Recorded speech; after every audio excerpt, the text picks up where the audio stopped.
Hi everybody, my name is Dave Marsh. I'd like to welcome you to this matrix search tutorial. And today we're going to take a look at how to generate search results within Matrix. Now before I begin, I'd first like to mention that because each MLS may have slightly different requirements, the system that we'll be using during this tutorial may differ slightly from the one that you're currently working with. Nevertheless, the functionality is the same, and for the most part, whatever you see during this tutorial, you'll easily recognize in your own system. Now, there are a few different ways to create a search in Matrix. The first is by using the Matrix speedbar. And the speedbar essentially allows you to quickly find property and roster results simply by using a series of speedbar shortcuts. The second method of generating results is from the recent search drop-down list. And as the name implies, this is a collection of your most recent searches, including the criteria, the search type, when you last ran the search, and finally, the number of results. All right, so the third and typically most popular search is the search criteria form.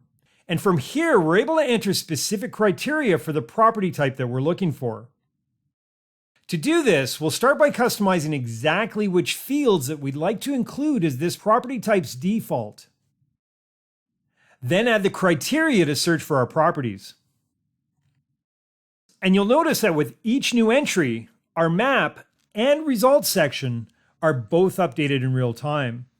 And these are also reflected in the total number of matches. All right, so to isolate a specific location, we can either choose from any of the geographic criteria fields or select it using any of the shape tools on the map. For this example, we're going to use the radius. So we'll begin by removing the selected location, then hide the criteria to maximize the space for our results. Next, we'll draw our shape by dragging over only the area that we'd like to include in our search. And again, you'll notice as we update our map, our results section is updated as well.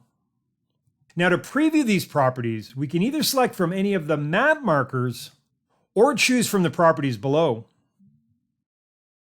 Now to view photos of the property, select any of the individual images or open the gallery to choose from the photo mosaic. All right, so let's go ahead and select a handful of properties to work with.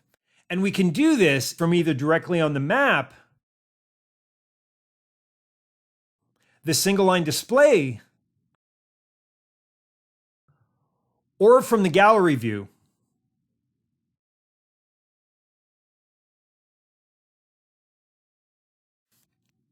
All right, so with each of our properties selected, we're now in a position to access any of the actions available on this page. All right, well, this concludes this Matrix search page overview. I'd like to thank you for watching and hope that you can join me for another session. Take care.